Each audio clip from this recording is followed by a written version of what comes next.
One more time last week, I returned to our southern border. And already we are seeing the results of, I think, reckless comments made by our chief executive. We are getting to the point where we have had 300 unaccompanied minors a day crossing our southwest border. That is because we have had a president who has made comments that indicate that the United States is not sincere in protecting our southern border. It does result in more money and more presence for drug cartels at the southern border.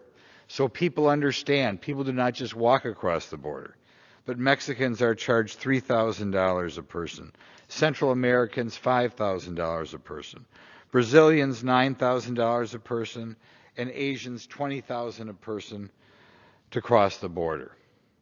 And when statements are made indicating that we will no longer be forcing the border, those statements are conveyed by the cartels to people who they believe will pay to get across.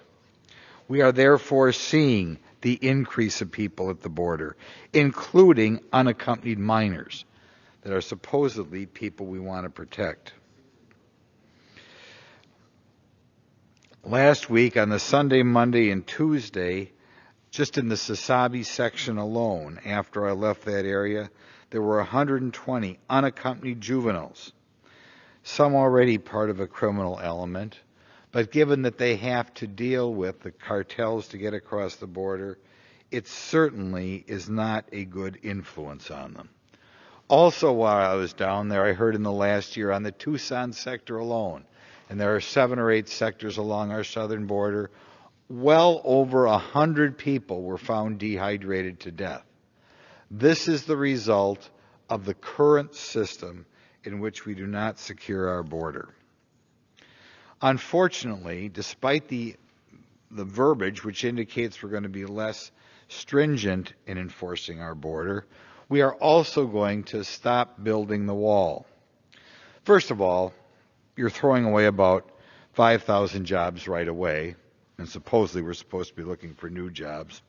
But more than that, when you end these contracts, you wind up having to pay companies for parts of the wall that have built but haven't been put up yet, pay them to undo or fill in holes which have been placed there in anticipation of a full wall, pay them to undo the damage to roads, and roads are part of the wall system that is going to be built down there.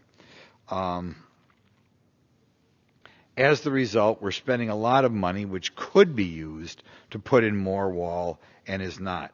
I should point out that when you put up a wall, it saves money as far as the number of Border Patrol agents you need.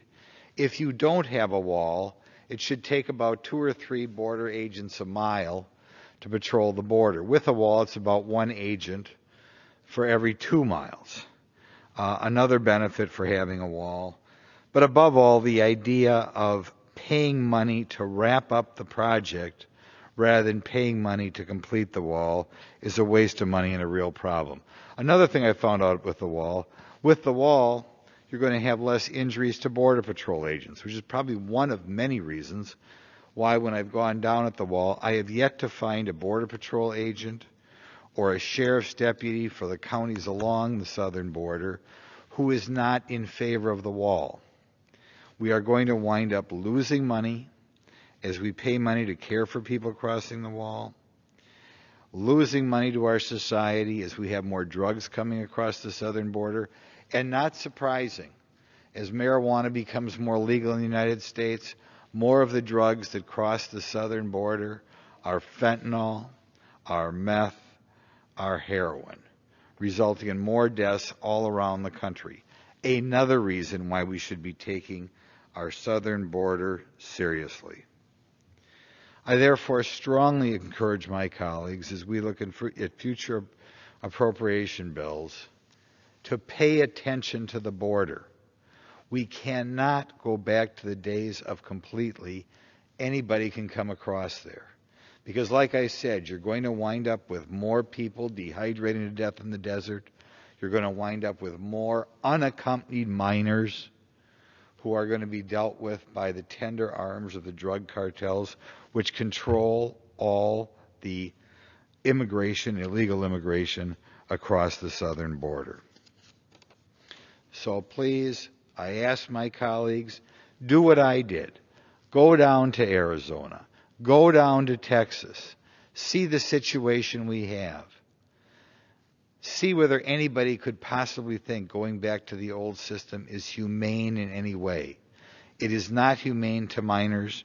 It is not humane to the people who are guided by the cartels. It is not humane to the people who cross the border and wind up dehydrating across our southern edge.